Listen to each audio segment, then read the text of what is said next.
السلام عليكم ورحمة الله وبركاته. الحمد لله الذي نحمده ونستعينه ونستغفره ونؤمن به ونتوكل عليه. أما بعد.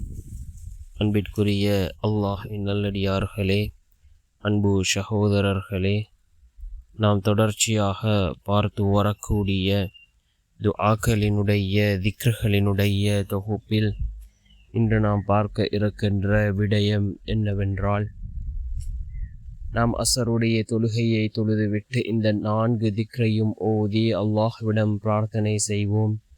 இதனை ஓதுவதன் மூலமாக அல்லாஹ் ஜல்ல சுப்ஹானஹு வ தஆலா மிகவும் வேகமாக அல்லாஹ் நமக்கு பதில் வழங்குகின்றான். நம்முடைய வாழ்க்கையில் ஒருபோதும் பணத்திற்கான கஷ்டங்கள் ஏற்படாது. நீண்ட நாள் எதிர்பார்த்த விடயத்தில் அல்லாஹ் நமக்கு வெற்றிகளை தருகின்றான். அப்படிப்பட்ட மிகச்சிறந்த 4 திக்ருகளைத்தான் நாம் இன்றைய வீடியோவில் பார்க்க இருக்கின்றோம். அன்பார்ந்த சகோதரர்களே, அல்லாஹ்வின் நல்லடியார்களே, அல்லாஹ் ஜல்ல சுப்ஹானஹு வ தஆலாவுக்கு அழகிய 99 திருநாமங்கள் இருக்கின்றது. இந்த திருநாமங்களை கொண்டு நாம் அல்லாஹ்விடம் உதவி தேடினால் நிச்சயமாக அல்லாஹ் நமக்கு உதவி செய்கின்றான். அல்லாஹ்வை அழைக்கக்கூடிய சந்தர்ப்பத்தில் நாம் அல்லாஹ்வினுடைய இந்த திருநாமங்களை கொண்டு அல்லாஹ்வை அழைத்தால் நிச்சயம் அல்லாஹ் நமக்கு பதில் வழங்குவான். அல்லாஹ்வினுடைய இந்த திருநாமங்கள் இருக்கின்றதே, இது அல்லாஹ்வினுடைய தன்மைகளை கூறக்கூடிய, வல்லமைகள் சக்திகளை கூறக்கூடிய திருநாமங்களாக இந்த திருநாமங்கள் இருந்து கொண்டிருக்கின்றது.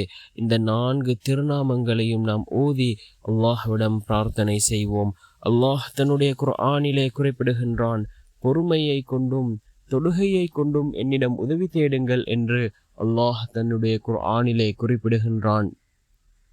நாம் இந்த திக்ருகளை ஓதி அல்லாஹ்விடம் பிரார்த்தனை செய்வோம். ஒவ்வொரு ஃபர்லான தொழுகைக்கு பின்னும் நாம் கேட்கக்கூடிய துஆக்கள் அல்லாஹ்விடத்தில் கபூலாகும் என்று கூறினார்கள் அருமை நாயகம் ஸல்லல்லாஹு அலைஹி வஸல்லம் அவர்கள்.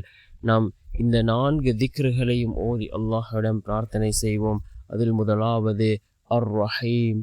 அர் ரஹீம் நிகரற்ற அன்புடையோன். அதே போன்று அல் வஹ்ஹாப். அல் வஹ்ஹாப் வாரி வழங்குபவன். அதே போன்று அர் ரஸாக். அர் ரஸாக் உணவளிப்பவன். அதே போன்று 4வது திக்ர் அல் ஃபத்தாஹ். அல் ஃபத்தாஹ் வெற்றியளிப்பவன்.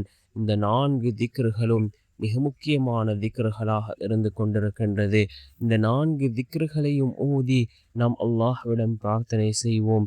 நிச்சயமாக அல்லாஹ்வினுடைய உதவிகள் நம்மை வந்தடையும்.